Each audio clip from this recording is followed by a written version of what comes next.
Hey, sports fans, welcome on in. It's the Down and Dirty Scott Mitchell. So glad you could join us. As always, please like and subscribe. That fun stuff. You know, we got a great show today. Oh, a great show. There's so many fun stories and things happening in the sports world. I love to talk about all of them, but what I love the most is when I get my conversation with none other than the zone coach, Jim Fannin. He's joining us right here to start off the show. Of course, Jim has been coaching professional athletes.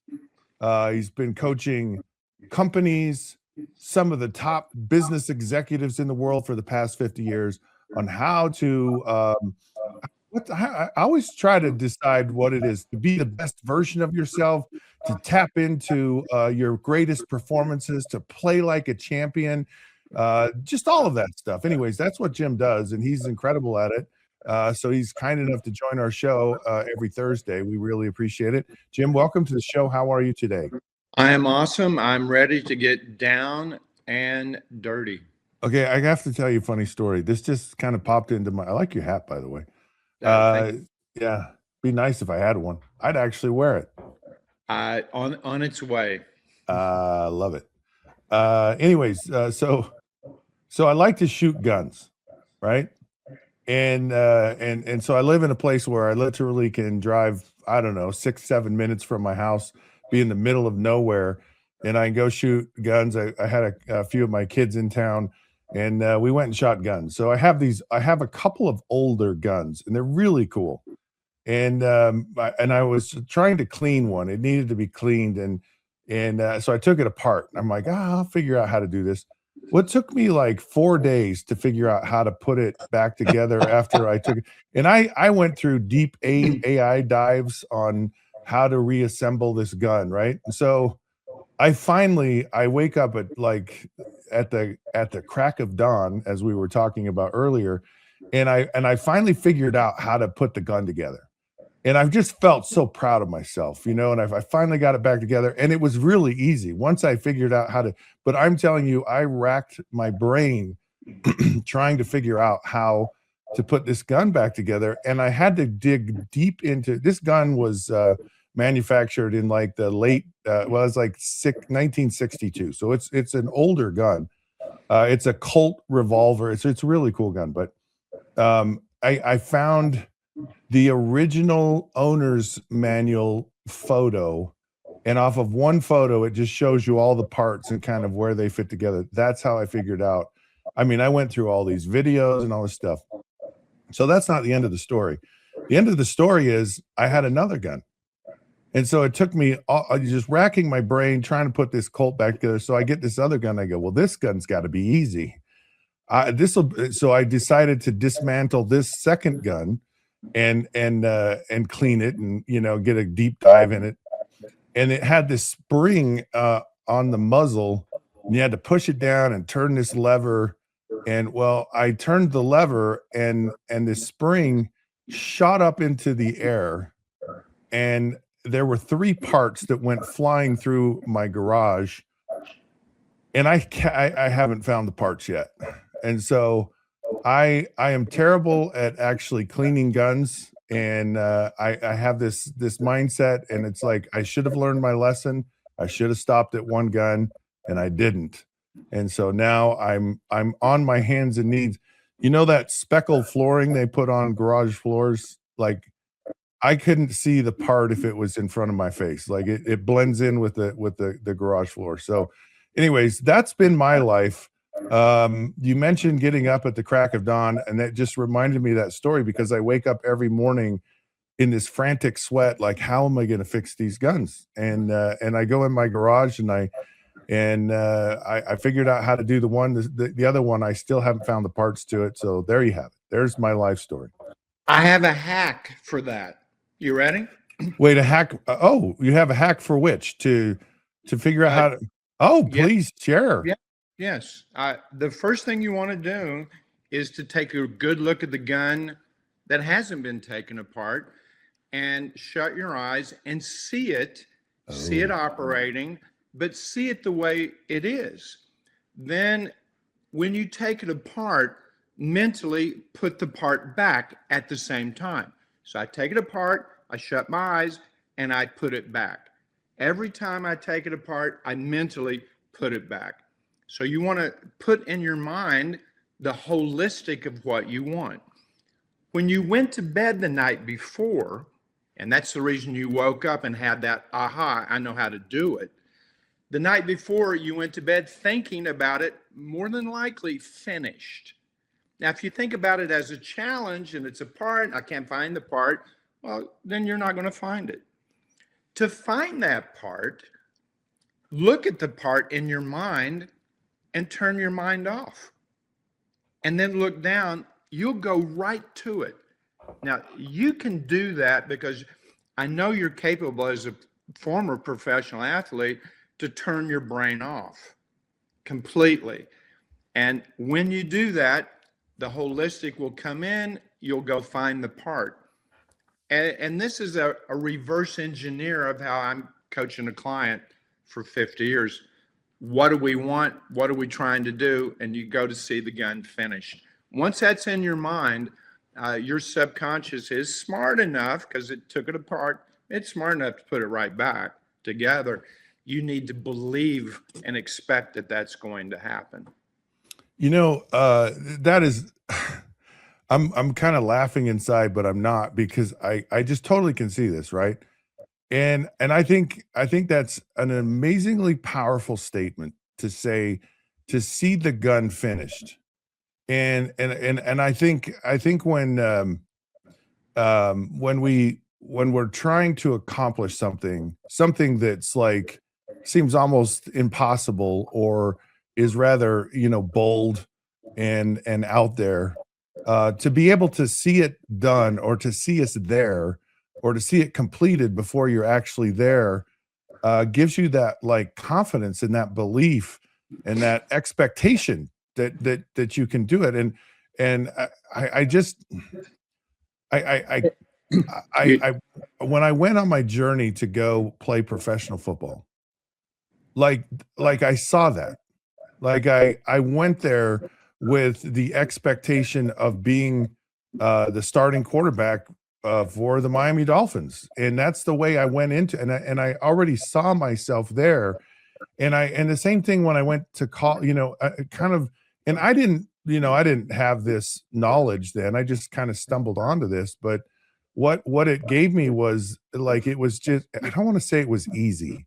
I just want to say it was doable, but it seemed easy, but I knew it wasn't easy. Like, it was hard. It was hard to play professional football. It's hard to get there, but it wasn't unfamiliar, or it wasn't something that was overwhelming, or I didn't think I could do, because I had seen myself there before it actually got there. You want to create, there's a push and a pull. Most of us, and most of the teams in the NCAA March Madness, men's and women's bracket, they've been training for the whole year for this moment of truth.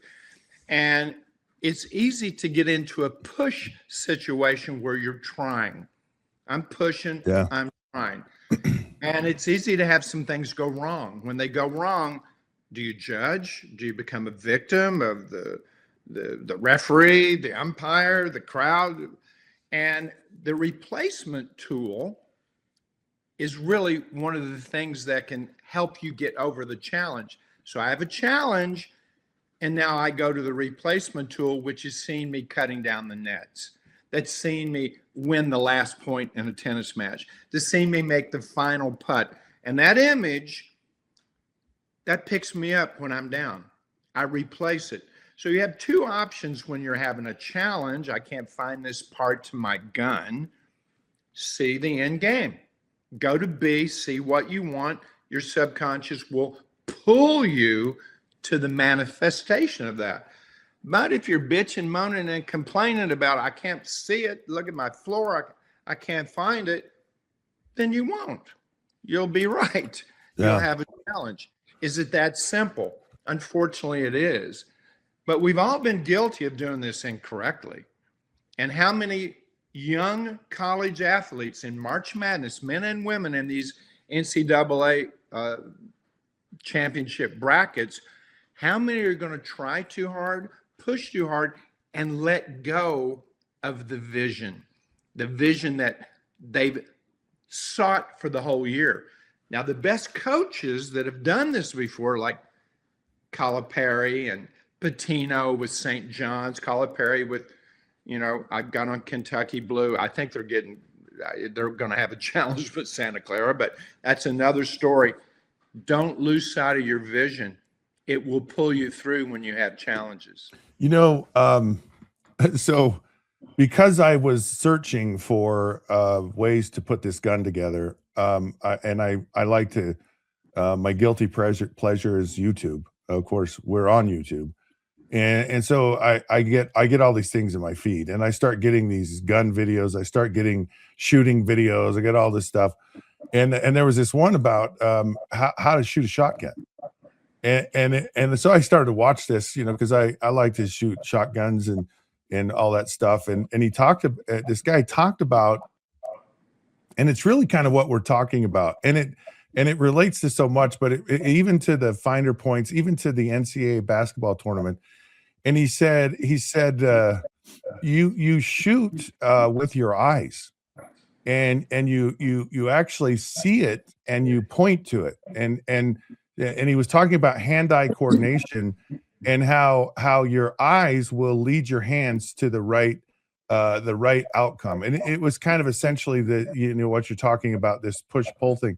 But in some ways it's like seeing it in your mind. And when I've talked to people through the years about, well, how do you throw a football? And I always have said you throw a football with your eyes, and your eyes will just tell you where to go with the football, and everything else adjusts accordingly. And I think of all these players who are going to make these shots in the NCAA tournament, and how many of them are thinking about everything other than I just focus my eyes on the front of the rim, and that's what I'm just gonna hit the front of the rim, Let's take a deeper dive into this, because what you're saying is, I want to get my energy. This is all about energy. I want to get it away from me. I want to get it to where I'm going, the rim, the passing lanes, the attack lanes, the weak side, the strong side, being fully aware. Basketball, football, every sport, tennis, get your energy on the other side of the net. Golf, well, you never see the bunker, you never see the water, you never see the hazards until you take your eye off of the flag. And once you take your eye off the flag, you see all that stuff that's put there to get you to take your eye off the flag. And it's a game of adversity. And every game is a game of adversity. And I love adversity. I do. I like showering in it. It's one of my hobbies. It's managing stress, especially when the big money's on the table. I mean, March Madness, I'm fired up about it. Why? I love watching people under scrutiny. I love to see how they respond when things don't go their way, when reality doesn't meet the expectation. Is Duke going to fold when a low seed's closing in to lose them out? And I'm the big dog. And how is UConn? How are the top guys going to handle that? This is choke city ready. I'm looking forward. And then there's going to be the Cinderella story. They're going to advance because they've got passion. That's why Venezuela won the WBC. Is Venezuela better than the U.S.? Well, the U.S. couldn't score a lot of runs. They pressed, but Venezuela, they were passionate, and they cried when they won. And I believe Venezuela would have cried if they lost. I didn't see the U.S. crying when they lost. And would the U.S. cried when they won? I don't think so. And to me, that's the difference between Venezuela winning and the U.S. losing. Passion. So, okay, there's a lot you just said right there. I went on a rant. No. It's all good. No, you weren't on a rant. It was really good. Okay. First off, I want to go back to, you talk about taking your eye off the flag. and then I want to jump forward to March Madness, and then I want to talk about the World Baseball Classic. So we'll kind of go in that order. And I have to say this so I won't forget it. So there's this story, and I don't know why I was able to see this, but it's something that just has been so etched in my brain, and it's regarding Tiger Woods. So Tiger Woods, of course, he had this relationship with, a car manufacturer, probably GM, the Cadillac, Escalade, whatever. I don't know. And someone was going to win. They did a promotional, and he just randomly showed up at these golf courses and pulled these people out of a hat and said, he jumped out of the bushes and said, "Hey, they all know who he was." He said, "I want you to be a part of this kind of prize opportunity, and you're going to hit a shot to a green, and you're going to compete with 4 or 5 other people, and the person who hits it closest to the flag on the green wins an Escalade." So they do this whole thing, and all of the participants are there, and they asked Tiger. They said, "Do you have any last?" any suggestions or any tips for these players as they're going to hit these shots at the green? And he says, "Yeah." He says, "The only thing I concentrate is I go and I hit the flag. I have a target. That's all I think about. I just focus on my target." And everyone's like, yeah. And so there were 5 people that got to one swing. Whoever hit it closest to the flag won the Escalade. And the first guy comes up, and there's some spectators off to the right watching this, maybe 20, 30 people. And he yells at these people. He says, "Hey, heads up, watch out. I might hit you." And exactly where his shot went, right to those people. He hit them. And the next guy got up, he duck hooked it in the water. The next guy flew the green by about 30 yards. The next guy hit it in the sand, way short of the green, and the last guy just dribbled it up the fairway 20 yards. And it was fascinating to me how you could see all of these people did everything but try to hit the target. And I just loved that analogy. Here was someone who just says, the only thing I focus on is the target. And you could see that all these people were focused on everything but the target. So, okay, that's that. And I'm sure you have something to say about it, but let me go to the next thing next. And this is Chris Webber. And Chris Webber was the first pick in the draft, part of the Fab Five. And recently he was talking to one of his former teammates, Jalen Rose. They were on a podcast. And Chris Webber was talking about he said, if there's one game I could show my kids, it was in March Madness when we played North Carolina, and I had a monster game, and I played great. But at the very end of the game, I called a timeout. We were down by 2 when we didn't have a timeout, and of course I looked stupid, and I beat myself up over this. And he said, "But that's the game I would want my kids to see today." And I thought that was really interesting. And because you talk about adversity and how, you live in adversity, you love adversity, all that stuff.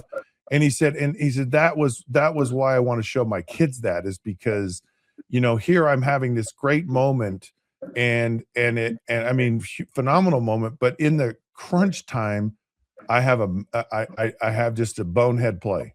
And that's what it was. I was there. I was in the front row. Wow. Right there. And I was right near him when he made that play. And I'll tell you exactly what he did. His breathing elevated. I saw it, and I was stunned. And that was a bonehead play. Most people have a 15 to 17 breath per minute. When you're locked in a zone state, you're under 10 breaths a minute. That will give you clarity. You've got circulation, blood flow to the brain. I'm more decisive. I have clarity. I will make a decision, the right decision. You elevate your breathing past 20, and this is for anybody watching or listening. This applies to everything. Once you hit 20 breaths a minute, worry, anxiety, all those maladies that you don't want that's going to have you choke in those moments of truth, they're probably going to happen. And the key is, yes, I want my energy to go to a small target of where I want to go, the flag on the green, but simultaneously, I've got to unhinge my jaw and lower my breathing. Now, in a moment of truth like that, that's like patting your head and rubbing your stomach at the same time. We've all attempted to do that, and we can all do that, but you got to think about it. It's not easy to pat your head and rub your stomach and then reverse it. Rub it and then pat your stomach simultaneously. So the zone is when you have that purposeful calm. And that calm is what will be eliminated in March Madness, except for a few who will have that calm when the money's on the table. I've walked the course with Tiger over a dozen times when I was coaching a Luke Donald or a Charles Howell III. Tiger was paired in a practice round. He was relaxed when the money's on the table. His jaw is unhinged when the money's on the table. And everybody else, breathing goes up, jaw gets tense, your grip pressure changes, and now you got a duck hook in the pond to the left instead of striping it to the pin. This happens in every sport when the money's on the table. How you react, and most teams practice this. They practice 5 seconds to go on the shot clock, 5 seconds in the game. Who's going to take it out? These routines have all been in place since last August when they started practice. And these routines, most of them will travel. But I look at the NCAA, the Caliparis, the Patinos, you look at Hurley. These are veteran coaches that know they need to have these purposeful routines, but these calm routines so that their players can get into a zone state. And some, they're just happy to be there. They're going to choke out because they're not controlling their breathing.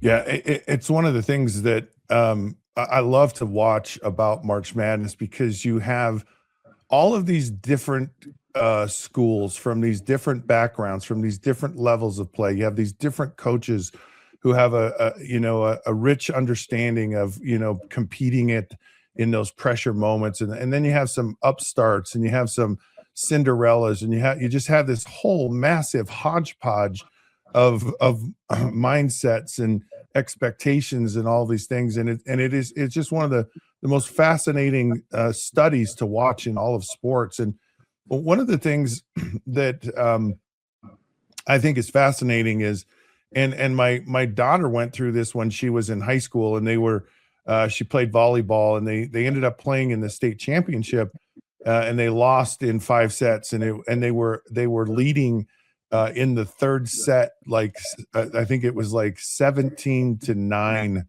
and they ended up losing the last 3 sets in a row. But what happened was these teams were better than they were. They had far better talent.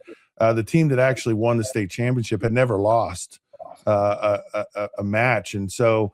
But what they did is they would get up really early on these teams who had never faced adversity. They'd always just been the front runners. They'd always been the teams, and you could see how the Cinderella story would unfold. Is that these teams that were always doing so great, which I believe happens. You have these high seeded teams, and their expectation is, oh, we're just going to roll over this low seed, and all of a sudden the low seed is like playing them, and they're close, and they might even be leading. And it's so fascinating to see these teams who've never faced adversity, and they melt. Like they don't know what to do, and they start yelling at each other, and they start forcing things. They start doing all this stuff because they've never had to deal with those adverse situations. And I just love those scenarios, and I love how that underdog just kind of sneaks up on them. And I think it's one of my favorite parts about March Madness. Let's break that down. The best teams, their focus is not just to win, it's to reach a high standard. And a standard is a minimum requirement, not a maximum. A minimum requirement for satisfactory performance, according only to the players and to the team. Hit your standard, every single time. You won't always zone out. And if you go into this tournament and you're trying to zone out, you're going to wreck. You're going to go off road.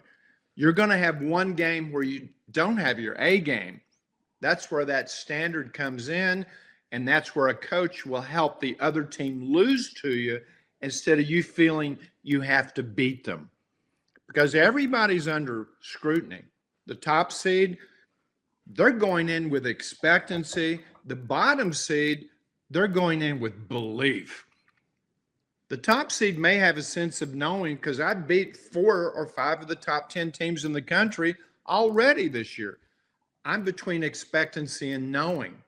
I've got an advantage going in. Forget talent. I just got that mental edge. But you're right. A low seed smacks around early. The top seed, that energy that the top seed had of expectancy can easily back up like a toilet.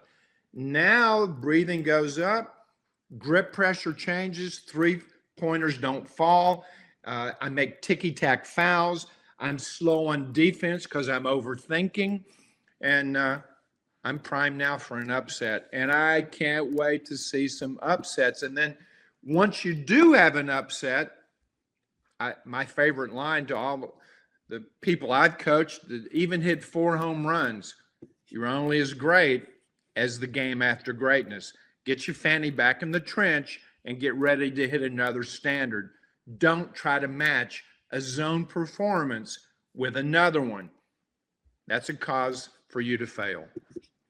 Yeah, and you see that a lot in the tournament, especially as it gets deeper and deeper, where they've been playing a lot of games, and sometimes you have this big moment. You got to turn around in a short period of time and go, okay, we move on to the next game, and that's certainly something that people talk about, but when you start you start seeing the fatigue come into play, and legs get kind of weary because you've been playing a lot of games. You're playing after just a short period of time. How do you help people kind of get through that side of things and rebound and get ready for a new performance? I talk to all my clients about mental endurance. This is the culmination of a long season with a lot of ups and downs. They just went through conference playoffs, which is really grueling, sometimes more grueling than the tournament itself, the NCAA tournament. This is all about self-discipline. And it's really about an individual, what they think when they're alone. Your team's only as good as what they think when the coach and your staff are not there. And what you think when you're alone really dictates how well you've been coached and how well you've been trained. Self-discipline going to this tournament is staying in your own lane, knowing your responsibility, knowing what the team's going to hold me accountable for, and knowing exactly what my authority is. With 5 seconds, am I taking the ball? Am I controlling this? Am I looking for my shot? Am I looking to assist? Is my role just rebounding? What's my role? This has all been pre-planned for months. And now, can you relax and enjoy the moment? That's the question every team and every coach has to ask their team. Can you let the game come to you? Can the vision pull you through adversity?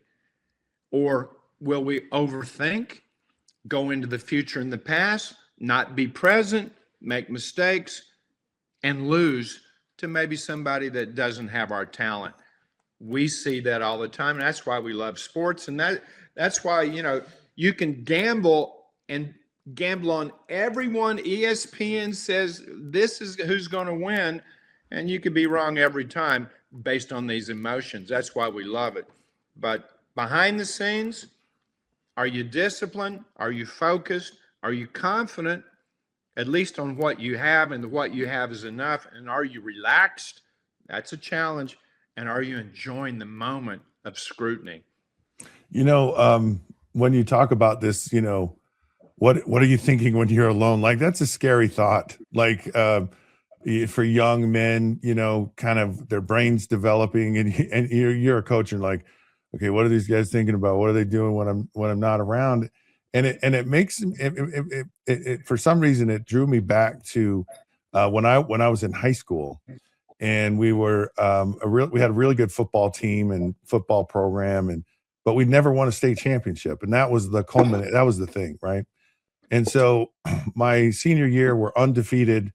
We're going to play the state championship. The game's at 10 o'clock in the morning.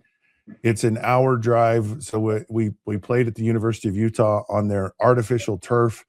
And that was the cool thing, because we'd never played on art. We thought actually at the time we thought artificial turf was cool. Later, I learned that it wasn't cool. It was like the worst place you'd want to play. But to us as young teenagers, it was amazing. And we had actually cut out these football-shaped pieces of like that grass, that artificial turf grass that. And so we wore them around our necks. So we had them on us all the time for an entire year. And our goal was to win the state championship on the artificial turf at Rice Eccles Stadium in Salt Lake City. Anyways, the game was at 10. It's an hour to drive to get to the game. We're at the stadium 2 hours before the game. So we're up at the crack of dawn, which we hadn't played a game that early ever in our entire time in high school. And the week preceding the game, several of the players got up at 5 o'clock in the morning. We went to BYU actually had a field house, and it was open to the public. And we just went in and we woke ourselves up at 5 o'clock in the morning. And it was, you talk about what are you thinking about when the dress coach, rehearsal. Our coach didn't say anything. The coach didn't make us do it. We just did it on our own because we were because that was what we were thinking. Like, we're going to leave no stone unturned. We're going to do whatever it takes to win this. And then it brought me forward to when you play a sport like basketball or football or whatever, you have to rely on your teammates. And you talk about, what is a guy thinking when you're not around, or when they're alone, or when the coach isn't there. And as a professional athlete, you have months, you have an off season of days and months and hours and opportunities to get your mind off in the weeds somewhere, or who knows all the crazy thoughts that a player goes through. And you would come back, you'd have these milestones. You'd have they have OTAs now. They had mini camps when I was in the NFL, and you kind of you look around the room and you look at the players and you go, yeah, that guy is, he's thinking of something else. This doesn't mean that much to him. And it was really impactful when guys were not, having good thoughts, and you could tell because they were out of shape, or there was something that went on, and it was something that had a huge impact on the players on the team when guys were just kind of selfish and they got caught up in other things that had a huge impact on you as a team. And there were times when that became a real frustration when guys weren't towing the line, or weren't having those good thoughts or those productive thoughts when they were off on their own time. As you know, all my clients get 24/7 access, and this happened a few years ago. I get a 2 a.m. phone call from Albuquerque, New Mexico, and it's a young baseball player that I was coaching that was flying privately, was staying at the Four Seasons, was living large. 20 days later, he's alone in a crappy motel riding a bus back in minor league baseball. And he calls me at 2 a.m. and he is just dumping on me. And I'm allowing him. He's telling me the good, the bad, and the ugly. And I could tell he's overthinking. And I made him get up out of bed and made him go into the bathroom. I made him look into the mirror. And I said, this is the only guy that can help you. Nobody can help you but that guy you're looking at. I'm in the bathroom with him. I mean, he took me in there, and I'm looking in the mirror with him. And I said, that's the only person that can help you. You have to sell you on the awesomeness of you. And I hung up on him. That was it. And he took that to heart, made a decision. It's not other people, it's me. How many of us have that moment of truth in business where you're alone? It's 11. I got payroll. I'm close to not having enough money to make payroll. These are moments of truth. What are you going to do? Is the vision stronger than all the things that are piling up to keep you away from it? Because if the vision's not that strong, all those things that pile up, they won't let you see where you want to go. And it's going to come back on you. It's going to back up like a toilet. It's going to go into your jaw. It's going to go into your body, and worry, anxiety, fear, and you'll still be in Albuquerque 6 months from now. So we all have these moments of truth. In my life, you know, I'm 76. I'll be 77 this year. Are you really? I am. And I'll be Really? 77. Wow, you look amazing, Jim. I don't worry. I really don't. But I can look back on my life and see moments of truth that I had Jim's at a crossroad. At the time, I know it's a crossroad. I don't know. It's a life-changing crossroad. And I remember having these decisions. We're all going to have them. You'll have 4 or 5. Who am I going to marry? Am I going to buy this house? Where am I going to live? What kind of career? Do I really want to be an accountant? I don't want. What am I going to do? These moments of truth, it's a being alone. And it's really putting down on paper, what do I really want? And the young athletes I'm coaching, it's not a Bentley. It's not a $4 million house on the ocean. What you want, you don't even know it. But at 76 years old, it's family first. And it's my wellness first. Things we never think about when you're 25. Right. Come on now, I'm 25. I'm a stud forever, really. I was a pro tennis player. But these moments of truth, they're alone. You've got to have that deep conversation. What do I want?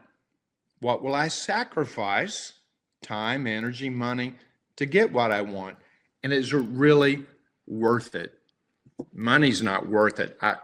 I can tell you right now, I'd give all my earthly possessions just to have lunch with my mom and or my father one more time.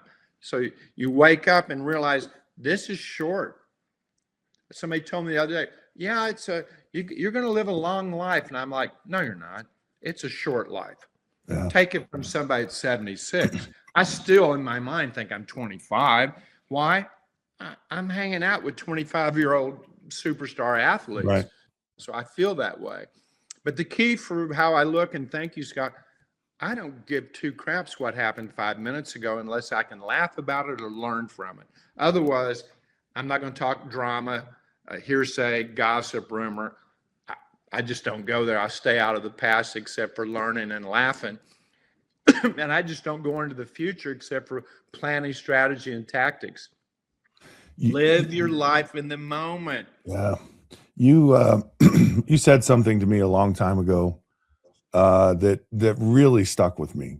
And it's something, and I don't know if it's still this way with people you, but you talked about performing in arenas, and you know, and one of the arenas we perform in all the time is the arena with ourself. And you said, you know, the essence of performing in that arena is that you're your own best friend, and you're the only person who's with you every moment of your life. You know every action, you know every thought, you know every result, you know like you cannot the get good, away. The bad, and the ugly. You cannot get away from yourself. And when you were talking about this player looking in the mirror and like you are whatever you think, you're right. Whatever you do, whatever, all of it, it's on you. It's on you. And sure, things will happen in your life that aren't fair, but you're the one who gets to decide how you react to whatever injustice was heaped upon you. It's you. And it was such a powerful thing to me. But what you said was, are you your own best friend? And I'm like, wow. And then you're like, what does it mean to be a best friend? And your best friend is like always there for you. Your best friend, man, is going to give you a hug in the tough times. The best friend's going to high five you in all of the glory. And you said, when was the last time you gave yourself a hug? When was the last? But your best friend's also honest with you. Like, dude, you're going to wear that shirt today. That looks hideous. That is horrible. Like, what is wrong? Like, come on, you're better than that. Like, so it's not always just, the patronizing you, and it's always just good. It's honest, but it's loyal, and it's deep, and it's loving, and it's kind, and the question was, do you do this to yourself? And we don't. We're our best enemy most of the time. We are. I was at LPGA tournament, and one of the players knew what I did, and she said, "Will you come watch me play a few holes? And I want to talk to you. Maybe you would coach me." So I went out and I watched her play 6 holes, the last 6 holes of that particular round. And she said, "Well, what do you think?" I said, "Nah, you've already got a coach." No, I don't have a coach. Well, who was that coaching you on 15? You were complaining and talking to yourself. I can't coach you until you fire that coach. And it was Martha Nowsey. It was a journey, LPGA player. Yeah. And I said, if I talk to you the way you talk to you, you'd fire me. If I talk to you the way you talk to you, you wouldn't want to be around me. So until you get rid of that coach, there's no room for me. 10 days later, I coached her straight through. She won the DeMaurier, the major, LPGA major. She had never even qualified on the weekend in a major after 17 years. And she did that just with a mind shift about who she was. And she's controlled that inner dialogue. Sometimes that inner dialogue tells you a bunch of crap. And my advice, don't listen to it. You got to get rid of that inner voice, that ego possibly that's getting in your way. That vision will pull you out of that quagmire. This whole conversation is interesting, and that you talk about coaching yourself, and you talk about having a vision, seeing the going back to the gun analogy, seeing the gun complete at the very beginning of this conversation. But the process to get your mind into that is this process about practice, and of course they said practice makes perfect, but then they said, no, it's perfect practice makes perfect. And I think it's even, so I guess the definition of what is perfect practice. And I think really, to me, practice, and really what you're saying is it's practice is you're actually just doing the performance as you practice. And I think so many people practice a certain way, and then they go out and perform in a different way because they don't make practice the performance. And so it's practicing perfect performance is what makes perfection. I just talked to a major league pitcher, well-known pitcher, 2 days ago, and he is practicing his craft, and he's practicing throwing well, right, and accuracy and mechanics, right. Well, and he's wondering why things aren't going well. Right. I said, well, you must pitch well all the time. You won't always throw well. It's the same thing with golf. You don't always strike the ball well, but you need to play well. What's playing well? Managing your ego, managing your discipline, managing your ability to focus, managing your confidence, because it can rise and fall based on what you do, managing your breathing so I can stay calm and cool, especially when the money's there. And can I enjoy the process? So pitching well, playing well, those things matter more than always striking the ball well. And that's why guys leave their best golf on the range and they can't take it to the course. That happens all the time. At Illinois, who's perennially in the top 10 for 15 years, we play the first 6 holes on the range, and you're in a camp with me. We practice that situation, the first 6 holes. I don't understand why you wouldn't get off to a good start when you know the start. You've got all the time, and you get up early.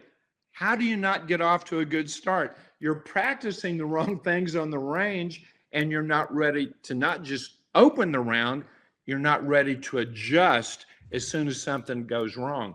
The best in the world don't always open strong, but they always find that adjustment or adapting to some changing conditions. That's the difference between good and great. You know, I as we've been having this conversation, this thought has come into my mind several times, and it's this whole, you go, because how I trained like I was playing in a football game. And so it wasn't like, okay, I would take a 3-step drop, I'm going to throw a hitch route. I'm going to take a 3-step drop, I'm going to throw a quick out. It's like, okay, let's just throw the ball and go through this route tree. It was, I'm going to take a 3-step drop, and then I'm going to have someone say to me, or I'll say it to myself, red, green, orange, yellow. And the nets I had had targets on them. And that's how the game goes, is like, you have to see it like almost in the last instant, or about I don't know, 60 I used to practice throwing after movement, because the static, because that's how basically quarterback play was. It's a little different now because they're always in the shotgun, but there's a step that's associated with every route. So a shorter route's 3 steps, intermediate's 5, deeper route's 7. But a lot of times you just don't get to take 5 steps and you throw it. Like it's like you might have to move, you might have to step up, you might have to scramble, you might have to do all these things. And so I trained every possible angle, scenario, exactly how it was. And it was like practicing your performance for perfection. I just came up with the whole thing right there in my head, which I'm actually going to use, but it's just so the way you practice the mindset and how you train your brain when you practice is everything. Like most competitors, they're going to train a task. I'll do an 8-foot putt over and over again. Same 8-foot putt. Okay, break right, break left. I'm going to make all my putts under 10 feet. But it's a different putt when it's the 8-foot on the 76th hole at the Masters to win. That's a different putt. So we work on situational visualization even more than task visualization of throwing an out route 10 times in a row. Right. It's a 2-minute drill. We're down by X. Right. I got X amount of time. That's a different thing. We go through that not with young kids as well, as young as 9, 10, 11 years old, practicing the situation. So when it happens, you just do it. You just relax because you've already programmed yourself to adjust. You program yourself for the moment. You program yourself for the situation. And the best coaches will put you in those situations, but you got to do your own work.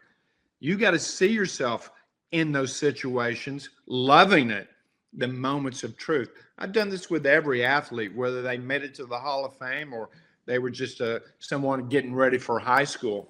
Situational imagery is totally different than task imagery, right. One thing at a time. Yeah. Okay. I want, there's one last thing I want to talk to you about. And I got really excited about this, and we briefly touched on it and you talked about the emotion of it.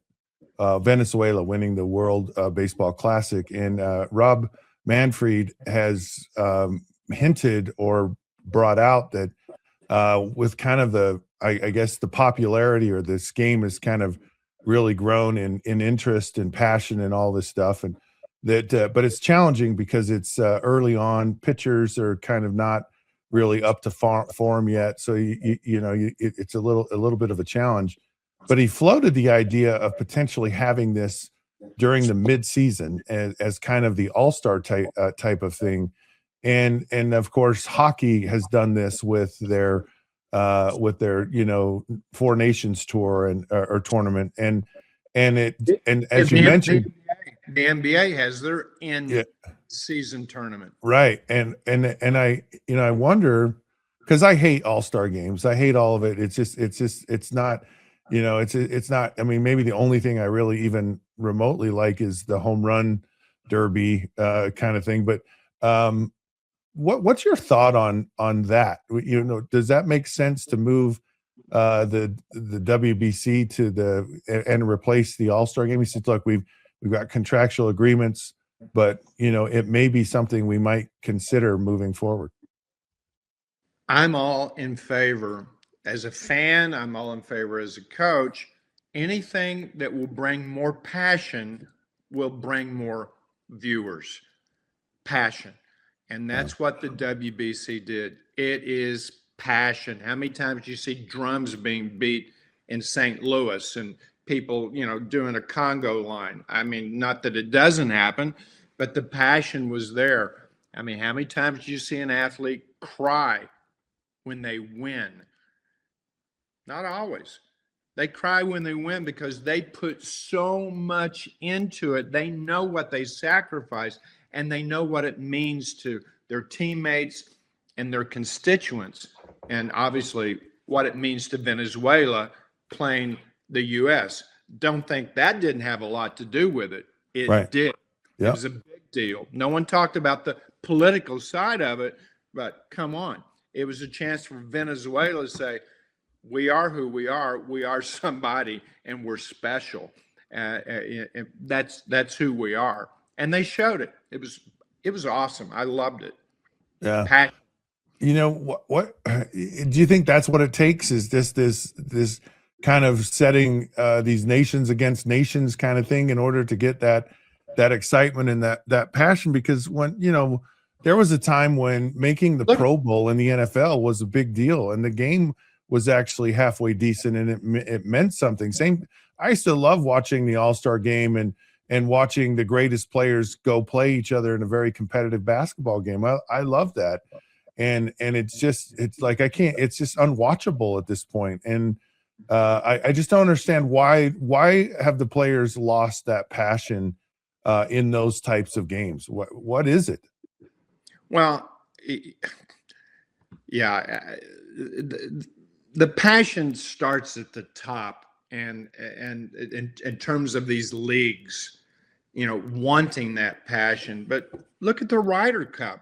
Would you rather watch the Players' Championship, which is not a major, but maybe the fifth kind of major, or would you rather watch Ryder Cup? I think a lot of people say, I'd rather watch Ryder Cup. Yeah. Oh, really? Okay. But the passion that the Europeans have to kick the U.S., it's real. Yeah. And Luke Donald, who I've coached as the captain, he'll be the captain next time, they're already talking about it. And it's, again, that passion brings viewers. Well, and it pisses me off because I'm not on the European side. So I don't like that. And so we need to get our stuff together here. I'll go coach the Ryder Cup. Let me go coach them up. I'll get them going. Oh, you would be fired up. You would be having them headbutting each other before they start to get into a zone state. That's what you football players do, don't you? Butt helmets. I like that. Well, they actually got some of these other athletes to go and kind of be, I guess, sub coaches. It didn't work for the U.S. team, but who knows? All right, Jim. So, man, it's just flew by, but so much fun. I really appreciate it. The conversation's always wonderful. Go check out zonecoach.com. you can actually get a free assessment where you are, and they'll coach you up to greatness. And been doing it for a lot of years. You'd never know this man is 76 years. Seriously, like you look like you're like 40, maybe even 40. Man, you look so good. Anyways, I thank you. Thank you very much. Be in the zone, everybody. Check out my podcast, Living in the Zone. We're talking about life, not just sports. And it's always great to go down and dirty with Scott Mitchell. Oh, yeah. All right. Well, we got so much more to come here on the Down and Dirty. Stick around. We'll be right back.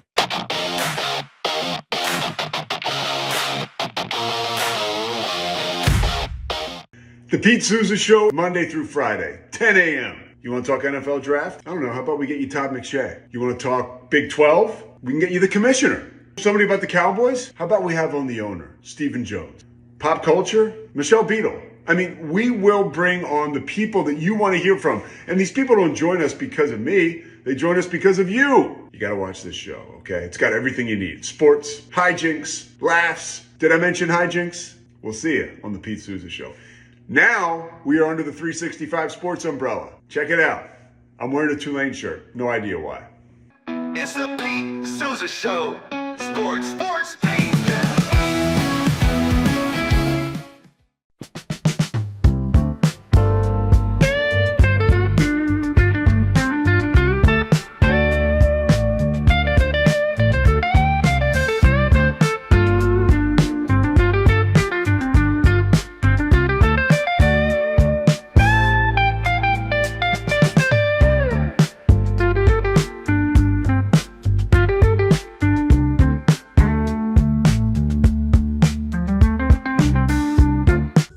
Tervis is all about staying hydrated with style and durability. You can trust Tervis tumblers to keep your drinks the perfect temperature, hot or cold, for hours. From the classic insulated tumblers to sleek stainless steel water bottles, each product is built to last and comes in endless designs to match your personality. Stay refreshed and express yourself with Tervis. Visit tervis.com today and find your perfect tumbler. Sports don't stop, and neither do we. Welcome to 365 Sports, your home for real conversations, original shows, and coverage that lives where sports actually happen. Join David Smoke, Craig Smoke, and myself, Paul Catalina, for in-depth interviews and local stories to the moments national media misses. 365 Sports brings you the voices, debates, and perspectives fans care about every single day. Subscribe now on YouTube, search 365 Sports, and never miss a moment because sports aren't seasonal. They're 365.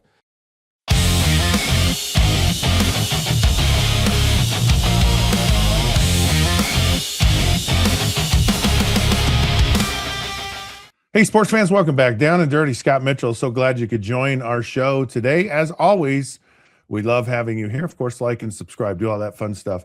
I find myself I like moving in my chair. I don't know what I look like on the screen.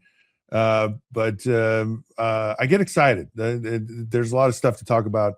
March Madness, of course, is upon us. They've had all four of the play-in games. Those teams have been set, seated, ready to go. Prairie View is in. Miami of Ohio is in. I believe Texas is in. How quickly are they out? Remains to be seen, but they are in. That's always kind of, it's like the appetizer of the tournament. It's like, and sometimes appetizers are good, right? It's like there are certain restaurants that just have really good appetizers, and then there are other restaurants you're like, I don't know so much about that. And speaking of appetizers, Rory McIlroy, of course, who won the Masters, he has his appetizers, he has his main course, he has all of his courses and dessert for the Masters Championship dinner. I'm going to go over that. Not right now, but we're going to go over it a little bit later. I don't know. I read through it. I was like, I don't know. Anyways, the appetizers have been consumed in March Madness, and now it's time for the big event. Now, I came across this article in Bleacher Report about Chris Webber, who was on a podcast with one of his former teammates, Jalen Rose. Of course, they were the Fab Five in Michigan, and they were kind of supposed to win. Uber talented, should have won, could have won. national championship. They lost to North Carolina, and of course Chris Webber, best player in college basketball at the time, #1 pick in the draft that year, and he was notoriously called a timeout, and they didn't have any timeouts. It was a technical foul. They were down by 2. They had a chance to possibly tie the game and or whatever, and then and he didn't. There was a lot of like kind of, how did that all happen? Did he hear someone on the sideline to tell him to call timeout? But he did. He wasn't aware of the circumstance, the situation. Should have known that, and he didn't, or he just kind of panicked in that situation. And in the moment, it looked kind of bad for Chris Webber. It really did. Like I watched the game, I was like, yeah, that was stupid. Come on. And of course, at the time I'm playing professional football, so you're used to 2-minute drill. You're used to making like snap decisions under pressure. And one of my favorite things actually to do was the 2-minute drill. I loved the 2-minute drill. And of course, played with a player who probably was as good as anyone ever at mastering the 2-minute drill in Dan Marino. And so it was something you worked on, you practiced, you relished, because you had the ball in your hands with the chance to win the game. So you're like, I don't want it any different. I don't want to be sitting on the sidelines hoping the defense stops them in this situation. And so it's a fun thing to be a part of. So you're hypercritical when someone goes, just does a bonehead thing like that. Here you have it in your hands, chance to win it, and you just give it away. And I think in the time I was somewhat critical of Christian Laettner, not Christian Laettner. We'll talk about him in a minute, but of Chris Webber and just how he handled that situation. Now, what really kind of made me feel, I don't want to say guilty for being as harsh as I was in the moment on Chris Webber, but I appreciated what he said in this article. And he talked about how if my kids saw me and watched one game of my entire career, he goes, that's the game that I'd want them to see. And I was like, wow, okay. And he was telling this to Jalen Rose, and I was like, that's a lot of maturity. And I'm finding out in my life now that I'm in my 50s, how much more mature you are as compared to when you were back then as a player, and have a lot of these conversations with former players and people, and it's something I don't think we talk a lot about, but we've been talking about it, just how, man, we made a lot of dumb decisions and did a lot of dumb things then, and we were just not mentally mature enough to do it any other way. And now we would certainly handle those situations differently, which I'm sure is why so many coaches yell and scream at their players, because they're older and they're like, you dumb idiot, like, just listen to me. And of course we don't. And sometimes we do. Regardless, I was just really impressed with his perspective on that game. And the reason he wanted his kids to watch it is that he said, look, I had an incredible game, which he did up until that moment. And he said, I want my kids to see, you can be going along and things are great and things are wonderful, and in the blink of an eye, it changes. And then kind of, how do you adapt from that? How do you bounce back from that? And how do you move forward? And he said, I want my kids to see those types of things. And I was like, wow, I just really appreciate that perspective on March Madness, really, because that was a moment. But it got me thinking about March Madness in general and some of the kind of iconic moments of March Madness, and some of the upsets, some of the triumphs, and some of the bonehead plays that happened. And so of course, I think there's a few moments that really stick out to me. Of course, 1983, Lorenzo Charles for the North Carolina State The shot goes up, everyone, and they're playing, I believe Houston, who was just unbelievably good, should have never even been on the court. And here they are, this massive underdog. And Lorenzo Charles just puts kind of a baby dunk tip back in that game to win. And of course, it's one of those sports moments that just lives with us still to this day. And of course, Jimmy Valvano, the coach at North Carolina State, everyone remembers him running like a crazy person around the court, just looking. And he says, I was just looking for anyone to hug, like anyone, just, and everyone else is just kind of, they found their hugger partner. And he's like musical chairs, and he's the last one left standing when the music stops, and he's just kind of running around. And that was one of those great moments, like just a phenomenal moment. It's one of those things that really help perpetuate or help build the myth and the greatness of March Madness. But it also later on has this even more poignant and meaningful nature in that Jim Valvano and don't give up, don't ever give up, don't ever give up speech about his battle with cancer later on. And no one in that moment knew how great that moment was in his life, and how meaningful that it all was. And yet we have these great moments, and yet there's something later on, or bad moments, like in Chris Webber's state, and later on the memory, although powerful and still remembered, everyone still remembers Chris Webber calling timeout. Everyone remembers Jim Valvano running around the court and the improbable win, upset by North Carolina State. But as time goes on, it's not so much the moment, but it's the relationships.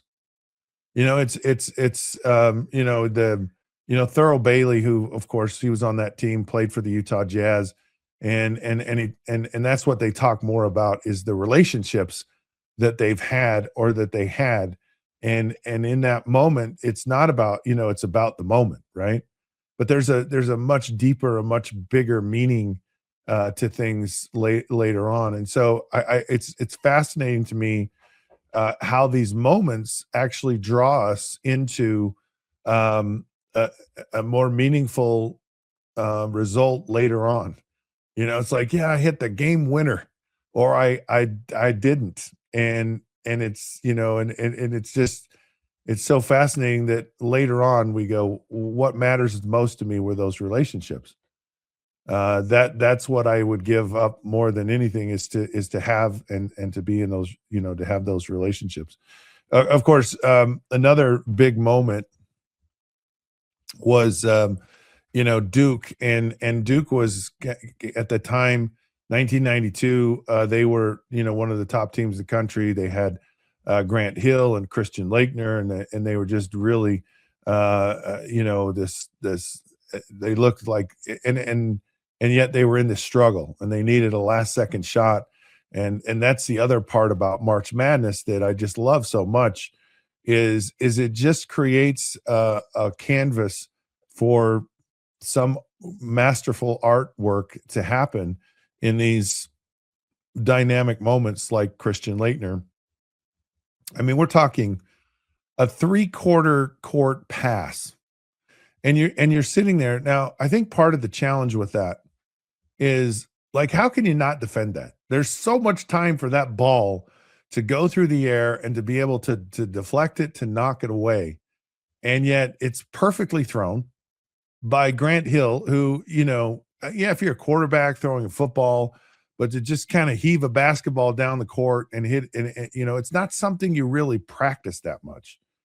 It's not something, and maybe on occasion, maybe you do. And so you don't practice defending it either. It's just so out of the ordinary that it's like, okay, well, what do we do here? Well, we don't have enough time. So we gotta try to throw the ball and get it, as far down the court as we possibly can to give us a reasonable shot to score. It's like a Hail Mary in football. You got to get somewhere around the 50-yard line, just so you can throw the ball in the end zone. But not only throw the ball, it's so that the receivers they don't have to run 4 miles to get to the end zone. Quarterbacks throw a ball 70 yards, but the quarterback's probably gonna get sacked before he ever has a chance to throw it 70 yards. But anyway, so getting the ball in a reasonable position, and then for him to kind of almost do a little fake one way and do a turnaround jump shot, and he nailed it. Right? I mean, just it's just another one of those just amazingly iconic moments, and it's also one of those things where you just go, oh wow, like just rising up to those big moments. And I talked about that earlier with Jim Fannin, and how some people just they just want the ball, they just expect the ball, they just know it's gonna go in. And of course, in 1982, the year before the great upset at North Carolina State, North Carolina freshman Michael Jordan hits a jump shot against Georgetown, who was a power at that time, Patrick Ewing and all that stuff. And here's this little freshman. Now, of course, he goes on to be Michael Jordan, and it was really the birthplace of Michael Jordan. And what they talk about is, like, Dean Smith, to his credit, because Dean Smith was so much about team basketball, about fundamentals, about doing it the right way, about playing together. And he had Michael Jordan, who could have just totally just dominated everybody and everything. And Michael Jordan kind of bought into the Dean Smith mindset of basketball. But when Dean Smith knew, like, okay, who do I want to make this shot? And he had some seasoned veteran seniors on that team, and he goes, "Nah, I'm gonna pick Michael Jordan." Like it, he, as much of a traditional mindset coach that he was smart enough to know that if I need a shot to win a game, MJ is the guy I'm going to. And Michael Jordan, even at that moment in his life, goes, "Bring it on. I'm the guy to make this shot." And that, to me, was the beginning of Michael Jordan. Now, I know it probably started long before that, but that was really like that moment. He hit a shot to win the national championship at a young age, in just barely out of high school, true freshman player. And that was born in March Madness. And we remember those those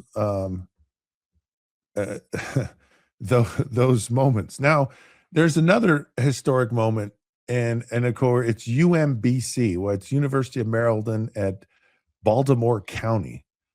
Became the first 16 seed to defeat a 1 seed, and that was in 2018. Of course, everyone remembers that, right? They remember when this happened, because it never happened.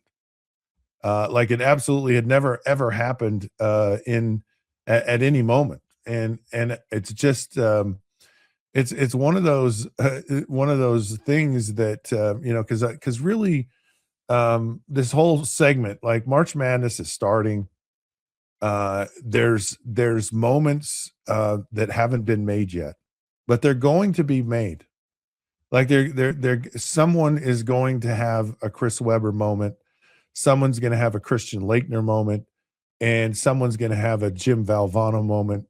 And they're going to be these moments where they really kind of establish an iconic forever moment etched in our brain, or a Michael Jordan coming out party, or whatever it is. But that is what is so great, of course, about March Madness. And it really is just the remarkable triumphs and the just horrible, brutal, like, just painful defeats, whether it's terrible calls or if they're just bonehead mistakes. Anyways, that's what I love about March Madness, and it's riveting, drama filled. Something's going to happen event that will live with us, and in so many cases, as I've pointed out here today, actually the myth, the moments grow over time. You don't forget them. It's unforgettable. March Madness is unforgettable, and that's what's so great about it. All right, we'll take a break. We'll come back. We got some, we want to talk about some drama. We got some drama brewing in the NFL, so stick around. You don't want to miss it when the Down and Dirty returns.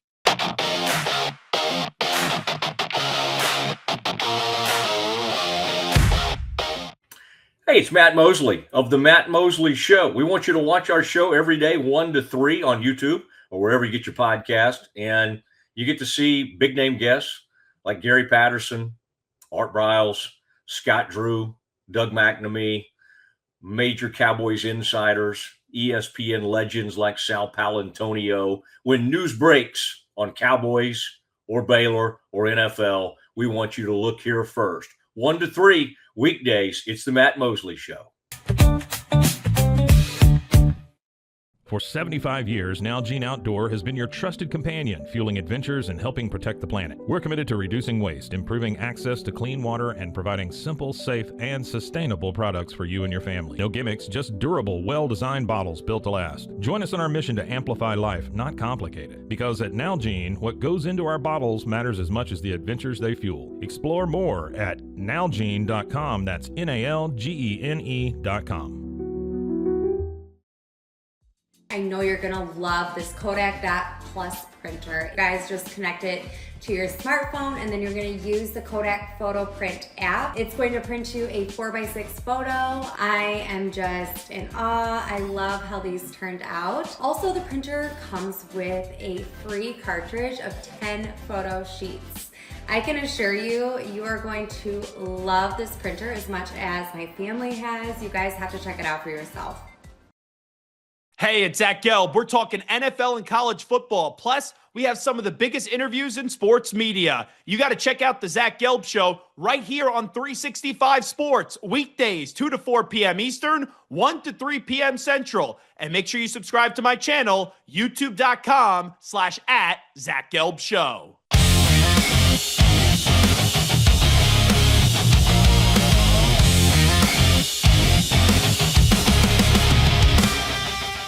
Hey, sports fans, welcome back. Down and Dirty. So glad you could join us today. Fun show. Always fun. Really like it. And, of course, March Madness starting. And by the way, and I love it. I absolutely love it. I love talking about it. I love all the great memories, lasting memories, iconic moments. It's all just so fascinating. And it really, that I don't know that there's a better event that we have in our country to watch than March Madness. And simply because of its duration, right? I mean, Super Bowl's amazing, World Series, all that stuff is good, but it just doesn't have the same like length and I think depth of intrigue and excitement and just memory, just because there's so many different schools, there's so many people that are invited to the dance per se, and they all are coming from these just fascinating walks of life in the sports world and in the basketball world. So I just absolutely love it. I just can't wait to keep or to watch it and be a part of it, and we'll do all that stuff. Okay, we're going to talk about some NFL stuff. There's always NFL news of notes that are going on that we love to talk about, and we're going to cover that right now on the show. I just saw this story, and this is what I thought initially from this story. Okay. So Carson Wentz the off traveled, just fascinating, enigmatic figure. I don't even think I made that word up. Anyways, maybe it's a real word. Anyways, it's kind of like hard to understand, right? Because you have one of the top picks in the draft. It looks like he's going to win a Super Bowl. Looks like he's going to have a long, potentially Hall of Fame type of career. Just a kind of just a good old kid from the Dakotas, and you just feel like, okay, and then he just has this horrific injury, and really kind of hasn't been the same since. But he's shown signs of brilliance and brightness and whatever, and bounced around to a lot of places. Well, he signed back with the Minnesota Vikings. So I just saw that today. Carson Wentz is back with the Vikings, and you have Kyler Murray, Carson Wentz, JJ McCarthy. And what it reminds me of is this is the perfect reality TV show. And I'm not sure exactly which show it is, but it's like, it's just the perfect reality TV show. It feels like, the Real Housewives of Minnesota, or the real quarterbacks of Minnesota kind of thing. Or it's maybe Survivor, where they're going to have all these challenges, and someone's going to get voted off the island. They're going to get voted out of the quarterback room. Or I don't want to say biggest loser. Well, yeah, maybe biggest loser. One of them is going to be the biggest loser, like, and not in weight, but it's like they're going to be done. They're going to be out. And you have all these just rather peculiar personalities, body types. You got the rough and tumble guy from North Dakota, and you got the diminutive little race car scat back kind of Kyler Murray, and then you have JJ McCarthy, who's just kind of he's like the wholesome kid. He's like he's just like the goody two shoes kid, but not, like he's got a lot of anger issues, got a lot. I'm parroting this, I'm making fun of this, I'm not, so, but I think it has the makings of a really good reality TV show, right? And it's just because it's just going to be drama filled. Of course, Kevin O'Connell says, haven't named a starter. We're going to just throw them all in the fray. And of course, we're going to have all these. And by the way, don't you think Kevin O'Connell could be a good, kind of host of the reality quarterback husbands of Minneapolis, and our show host is Kevin O'Connell. I don't know, when I saw this, I just think it's funny, and it's funny for a lot of reasons, because if there's ever a situation of desperation, it's the Minnesota Vikings. And they've had Kirk Cousins, and you just go, wow, he got everything out of Kirk Cousins. Kevin O'Connell did. And then you had Sam Darnold. And I say this of kind of a little bit of improbable, success.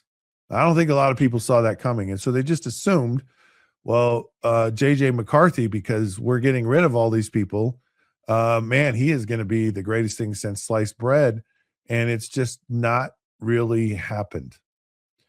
And the people that are in the building in Minneapolis are around JJ, so they know him.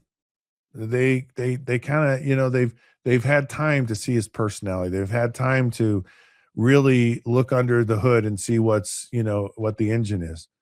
And if they were really, because there's like that second year is like, we're all in on this guy. We drafted him. We believe in him. We do all this stuff. It was like Sean Payton with Bo Nix. It's like he picked that guy.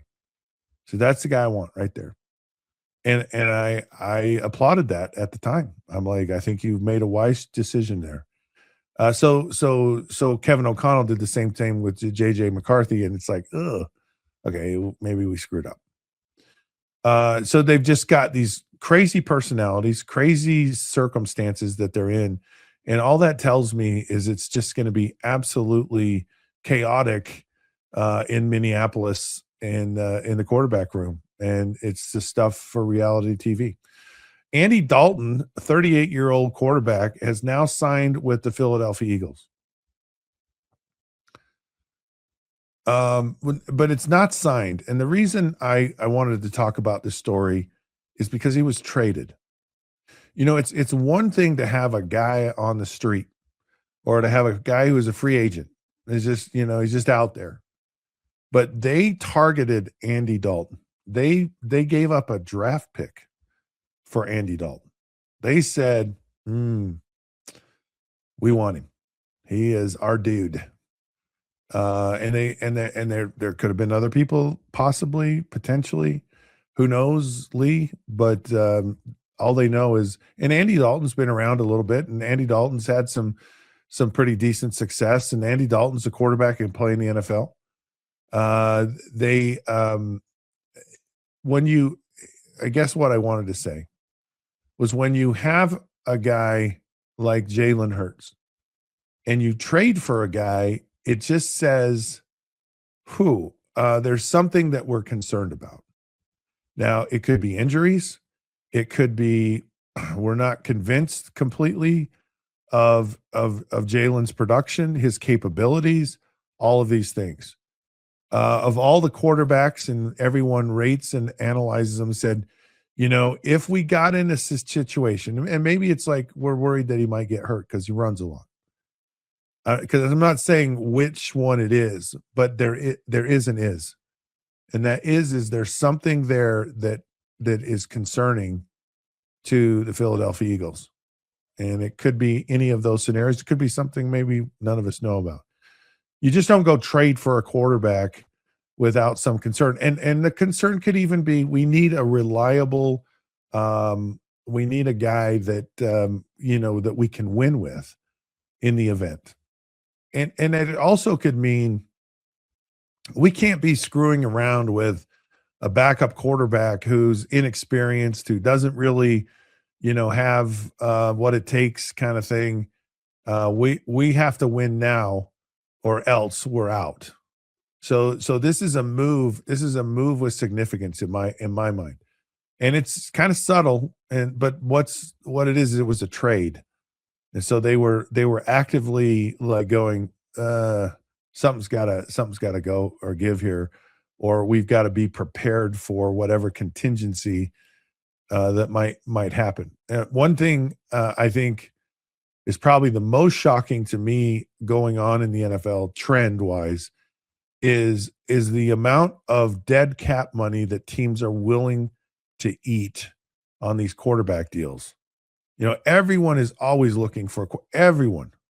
And they're so hard to find. And when you find them and you get them, man, you hold on to them. And sometimes you might overpay for a guy just because you think, whatever.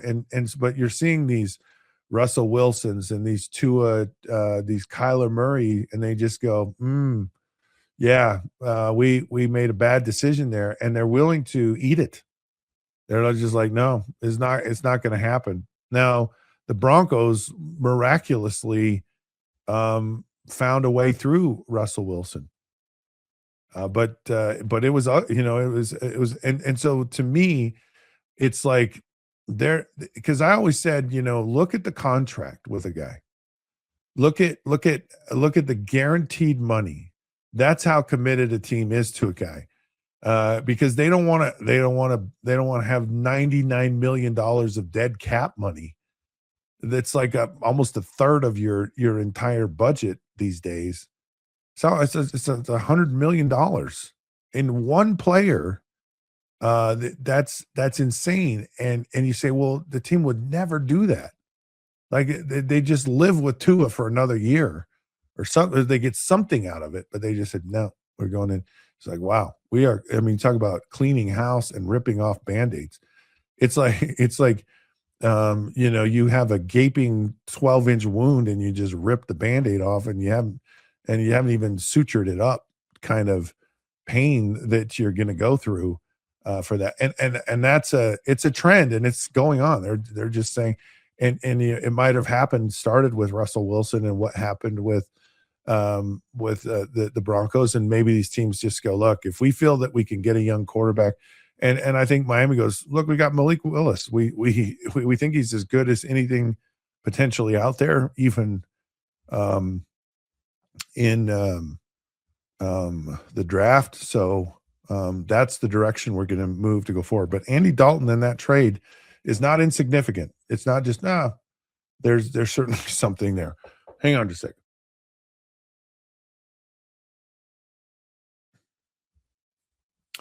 Okay, the other really fascinating thing going on, not that there isn't any more than this, but to me, so Baker Mayfield, when you're talking about these quarterback situations, I always find that I talk a lot about the quarterback situations, and quarterback situations just, they kind of set the foundation for everything. Like if you don't have a quarterback in the NFL, it's just so hard to win. It just is. And when you have one, you're trying to figure out, okay, it's like when you're trying to start a fire without a match, and you got this little bundle and you got this little spark there, it's kind of like a quarterback you kind of found it. So, I like it. And so you kind of add, little branches and twigs and trying to get it to ignite. And then once you have it ignite, you go, okay, we got fire. We got our guy. And then you go, well, we got to put more fuel on the fire, more logs, more receivers, more this, more that, whatever. And then sometimes you just smother it, and it goes out, and you're like, oh shoot, man, we got to start fire again without a match. And it's really, that's kind of what it's like with these quarterbacks. It's hard. And you have a Baker Mayfield, who they kind of, the light went out and they started over. And they got light going. They got a fire going with Baker Mayfield in Tampa after kind of fizzling out a couple of other places. You can almost say, they got it started in Cleveland. He went to Carolina, and it just rained, right? And so it was just impossible because all the material was just soaking wet, and there was just no chance. And of course, goes to Tampa, sunshine, boom. Baker Mayfield is roaring. I mean, they're 6-2. And looking easily like they're going to win the NFC South, and then it just downhill. And so Baker, it's just a really, really brutal decision or situation for Tampa Bay, because they're like, why did he dip? He didn't have a great year last year, and there was some drop off. And what was going on? And this is the tough call you have to make. And you have to go, and it was one of those things that, like, I think in my career was somewhat of a frustration. And I'll tell you why. Because, okay, Baker Mayfield, let's just start with him. Baker Mayfield can play in the NFL, can play at a very high level in the NFL. Like, I don't believe you go one day you're a really good player and the next day you're not. I just don't think that happens. And I think their circumstance. Now, sometimes it's on the player, whether, in their personal life, maybe they get hooked on substances or, whatever, or you do have things that happen in your life. Maybe it's relationship related, maybe you get a divorce, whatever. And that has an impact on you. I've been there, done that. And I know other people who have as well. And it's a real thing, but it doesn't mean you're a bad player. And so the other thing that kind of impacts things is an injury. Like, and Baker did have a non-throwing injury that had an impact on him. And so is he a bad player? Is he a bad player because of an injury? Because then, there's injuries and then there's injuries. Like there's sprained ankles, maybe some knee ligament, like meniscus, some things, but are they long-term deterrents with your play? And in some cases, yes, and in other cases, no. But so they're trying to sift through all of this stuff with Baker Mayfield. And I believe Baker Mayfield, and you have injuries to other players. you have, you just the team for whatever reason has injuries. The team just doesn't play. Some years it's just it's kind of that fluctuation. Sometimes you're playing the tougher schedule, and so you have tougher games than other teams. Sometimes you just have a bad game against a terrible team. It's like you're just giving up a win just because you had there's all these crazy factors that go into a good and a bad season. But is Baker Mayfield a bad player? And I think the Bucs don't believe that.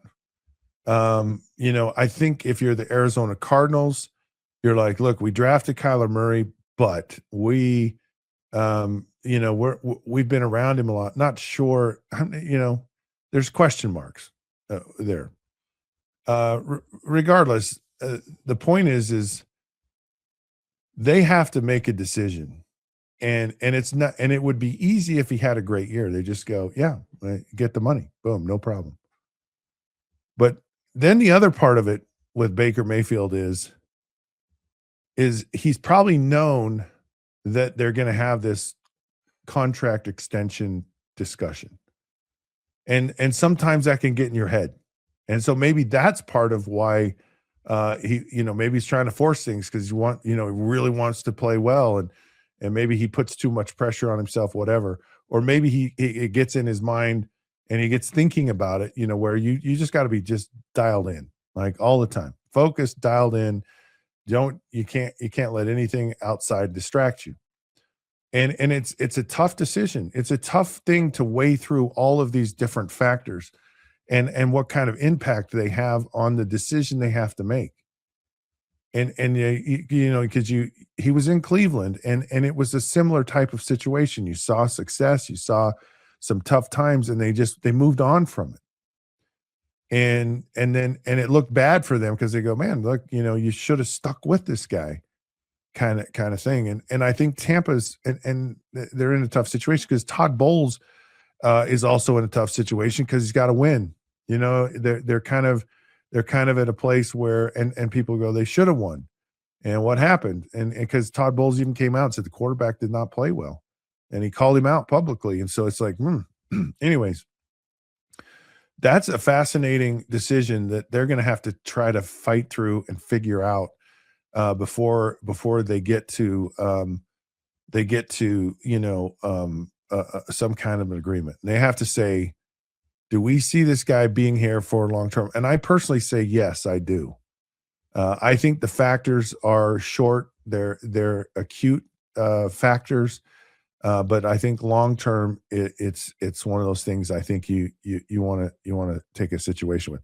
Now the market's changed, and the market's changed because of these quarterbacks. Kyler Murray and Tua. They kind of the market had been set and it got readjusted, and so and with Baker Mayfield not having the great year, he's not in a great place to negotiate. But it might be the better thing for him at the end of the day because it's plenty of money and it allows them to put a lot of people around him as well. So a very intriguing and kind of complicated process, but it's one where, just because a guy had a bad year doesn't mean he's a bad player. And so we'll see what happens. Okay, this is another thing. The NFL, Troy Vincent, former teammate of mine, of course, he's the director of who knows with the NFL competition committee, whatever. And the tush push didn't come up this year. It's not an issue anymore. And I know we're all sleeping better because of it. But one thing that did, and the Cleveland Browns actually made a proposal, and that was to open a wider window for trades to happen. Instead of, I think it's 2 years or maybe 3, they want to extend it out to 5. So in other words, we'll trade you a number 1 this year and a number 1 like in year 5. So we at least have so there's more flexibility, and it's more in the NBA model, which I think is so fascinating. How these trade, I love this idea, quite frankly. I think it opens up a lot of things for teams to kind of have some creativity moving forward, and you might see more movement or less movement, or maybe it stabilizes things a little bit with some of these teams. But to extend that window out, certainly, and the NFL is so much about, right now, we have these, but it may be one of those things that could have some, who knows the impact completely, but certainly something that I think makes trading more intriguing. And it's one of those things where you might be more willing, if you're a team ready to win, like the Broncos with Jalen Waddle, they're like, we're ready to win right now. Like this is an amazing opportunity for us. And so you might see some of these teams that are trying to build, be willing to give up some really good players because, and it may be further down the road. And you might see some big time movement with some big time players with a bigger window like this. So I'm all for it. I think it'd be fascinating to see what happens. All right, we're going to take another break. We come back. Rory McIlroy and his Masters. I always love when the Masters winner gets to pick the dinner. Rory, of course, he's picking his dinner. I'm going to share it with you and my feelings. And of course, Rob Manfred had some interesting hints about the future of part of the World Baseball Classic. I find it fascinating. We'll share that with you when the Down and Dirty returns.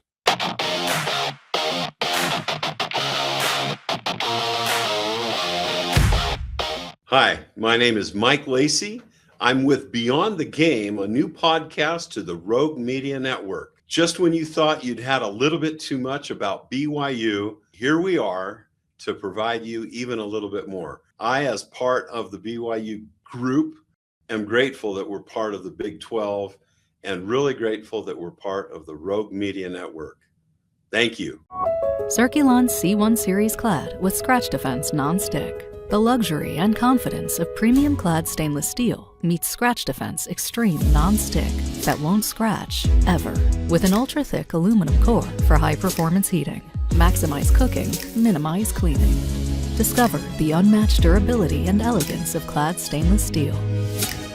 Scratch-free, worry-free, forever.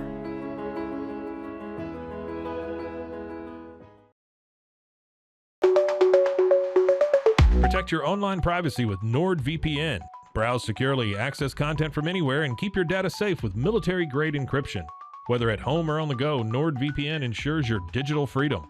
Stay secure. Download NordVPN today at nordvpn.com. That's NORDVPN.com.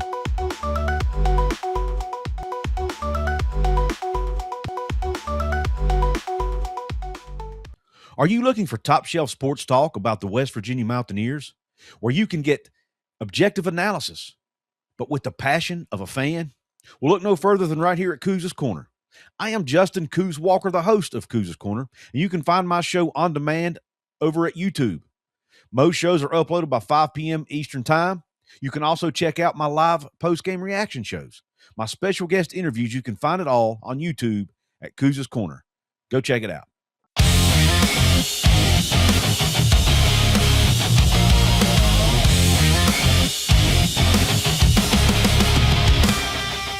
Hey, sports fans, welcome back. Down and Dirty, Scott Mitchell. So glad you could join us. Fun show. Crazy stuff. I love some of these intriguing stories that are happening in the NFL.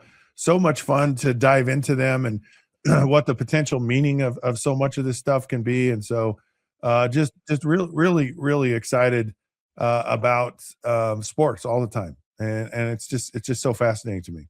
So fascinating. Okay. One of the things I think is most fascinating to me, of course, is the Masters. I love the Masters. One of my favorite events to watch. I always have a discussion, I think, every year, like what is the best absolute sporting event? The Masters always comes up. March Madness comes up, all those things. But I'm just a big fan of the Masters. I'm a big fan of the back nine on Sunday of the Masters. I'm not sure there's anything better than that in the entire world. Well, the Masters is right around the corner. It is a tradition like none other. one of the great traditions of the Masters, of course, is the champions dinner, and the champion from the year before, of course, gets to pick the dinner. Rory McIlroy has selected his dinner. The choices are in, people. And I read this, and at first I go, "Oh, that sounds terrible." Like Scotty Scheffler, man, he had this kind of Southwestern, meat and potato, barbecue kind of thing, and it kind of went all out. Anyway, so Rory's selections were I want to say on the more fine dining side, and I don't know if that's good or bad. I don't know, but he has peach ricotta flatbread with balsamic hot honey and basil, and now I love flatbread. It's kind of this sweet and savory kind of. It's an appetizer, so it's not the main course. And then, of course, he has rock shrimp tempura with a creamy, spicy sauce. So basically, shrimp tempura, I guess, is kind of good. Now, this one was one that threw me just a little bit, but as I thought through it, and as I was given advice from my wife about the, this is a good one. So bacon wrapped dates with goat cheese and almonds. And so that whole combination there, I guess it works. And then he had grilled elk sliders. And elk game, like wild game has elk is actually very good. But okay. At first I said, yeah, I don't know that I like this. It seems a little foo-foo, but regardless, it's not. Okay. The first course is yellowfin tuna carpaccio with foie gras and toasted baguettes and chives. And if it's like, so foie gras, I love, right? Went to France. It's amazing. Absolutely love it. I love carpaccio. I love tuna. I love the toasted baguette. This could work. Okay. So, again, I'm going to say fine dining, right? And then the main course is Wagyu filet or a seared salmon. Now, I would say, can I have both? And actually infuse them together. I was actually watching a cooking show. Is it Guga? He does this thing with a famous sushi chef, and they actually combined Wagyu with it was tuna. It was fatty tuna. It was like the choicest cut of, anyways, looked phenomenal. So if I could infuse those two things together, then I'm all over that. And then, of course, dessert, which is a sticky toffee pudding. So it's with vanilla ice cream and warm toffee sauce, which I'm sure is amazing. Anyways, there you go. Shishi, very chic, fine dining food from Rory McIlroy. And again, I read through this the first time. I just go, oh, that sounds terrible. But as I've actually spoken it into existence, it sounds kind of good. All right, Rob Manfred, of course, he is the commissioner of baseball, actually has said, oh, this World Baseball Classic is kind of catching some steam, but there's some challenges with it. And the challenges are, it happens during spring training. Now, spring training in and of itself is, of course, the fans love it and it's well attended. I don't know that the baseball players love it, but I'm sure that they'd like to just get going. But regardless, they are there. And then they've brought in this World Baseball Classic that's really taken on a life of its own. Of course, the U.S. lost to Venezuela. But yet these games are well attended. There's a lot of energy. We were talking on the show earlier about that the fans care, like the teams care. And so Rob Manfred said something that just got me really excited. He said, obviously we have commitments to Fox in terms of the All-Star game in the middle of the season through 28. as the game continues to evolve, we have talked about mid-season tournaments in general. And certainly if we decided to get serious about this, about a mid-season tournament, this would be an ideal opportunity. So, oh my goodness, how exciting would that be? Because it does kind of, I guess, help you maybe with the pitching situation. And that's always kind of the challenge, is to have fresh arms and not have guys, be affected going into the rest of the baseball season. But my goodness, would that just not be so fun? Almost to just take a pause and maybe you shorten up spring training a little bit, and you have this mid-season world tour type of thing, would be incredible. And because I love what they do with the the four countries tour or championship in hockey and all that stuff, and it becomes passionate and exciting, and it's certainly something that I would love to see happen in baseball. And they talk about this basketball. I don't know how you fix football, but I really believe that if you did something like this so they have instead of the All-Star game, they have the Winter Classic basketball deal in the NBA, and it has some kind of meaning or impact. Or if they do it by country, they have an in-season by country, because there's plenty of players from all these different countries that could be involved in the NBA. That would just be phenomenal. So I love, and clearly these owners and these commissioners and these leagues realize there's just a lot of other places we got to find. We got to find whatever teams, commitments, excitement. Let's do it. And I say I'm all for it. All right, that's all we have today. We don't have an in-program all-star game. Maybe we should come up with one. We'll figure something out. Anyways, thank you all for tuning in. I hope you have a wonderful day. Thanks, Zach, for your help today. This is, of course, been the Down and Dirty with me, Scott Mitchell. And until then, we'll see you then.